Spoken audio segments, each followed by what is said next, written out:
மாதா தொலைக்காட்சி நண்பர்களே, உங்கள் அனைவருக்கும் வாழ்த்துக்கள்.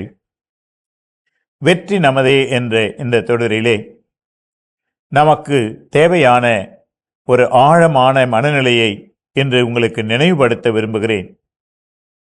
நண்பர்களே, வாழ்விலே இடையூறுகள் என்பவை கட்டாயம் நமக்கு எப்போதும் இருந்து கொண்டே இருக்கும். எல்லா நிலைகளிலும் இடையூறுகள் வரும். இடையூறுகளை நாம் சந்தித்துத்தான் ஆக வேண்டும். இப்படி இருக்கும்போது என்ன செய்வது?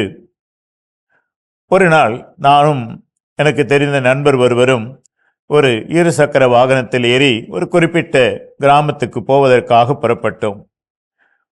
அங்கு போவதற்கு ஒரு சில கிலோமீட்டர் முன்னாலே எங்களுக்கு முன்னால் போய் திரும்பி வந்து கொண்டிருந்த ஒருவர் கைகாட்டி, அங்கே ரோடு க்ளோஸ் பண்ணிட்டாங்க, அதனால் இதில் போக முடியாது அப்படின்னார். அப்போது வண்டி ஓட்டி கொண்டிருந்த அவரிடத்துல நான் காதில் கேட்டதை சொன்னேன். அதனால தான் அவர் போயிட்டே இருந்தார். என்னப்பா ரோடு அடைக்கப்பட்டிருக்கிறது, க்ளோஸ் பண்ணியிருக்காங்கன்னு சொல்கிறாங்களே, நீங்கள் போயிட்டே இருக்கு.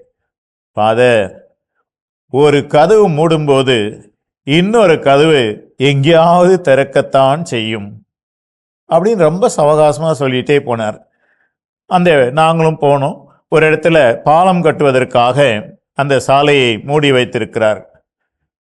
இப்போ வண்டி ஓட்டுனவர் என்ன பண்ணார், அந்த இடத்துக்கு கொஞ்சம் முன்னாடி இடது பக்கத்தில் அப்படியே இறங்கி ஒரு ஒத்தடி பாதை வழியாக கொஞ்சம் தூரம் போய் அடுத்த பக்கத்தில் சாலையில் ஏறி நாம் போக வேண்டிய கிராமத்துக்கு போய் சேர்ந்துட்டோம். ஒரு 6-7 நிமிஷம், கொஞ்சம் அதிகமாக நேரம் ஆச்சு, அவ்வளோதான். அப்போ நான் அந்த இடத்துக்கு போய் இறங்கின பிற்பாடு சொன்னேன், யூ ஆர் கிரேட் அப்படின்னு. ஏன் சொல்கிறீங்க? ஒரு கதவு மூடப்படும் போது இன்னொரு கதவு கட்டாயமாக உனக்கு திறந்துதான் இருக்கும் அப்படின்னு வார்த்தையை சொல்லிட்டு, அதே போல ஒரு வழியை கண்டுபிடிச்சு இந்த ஊருக்கு வந்து சேர்ந்தீங்களே, யூ ஆர் கிரேட் அப்படின்னு திரும்ப சொன்னேன்.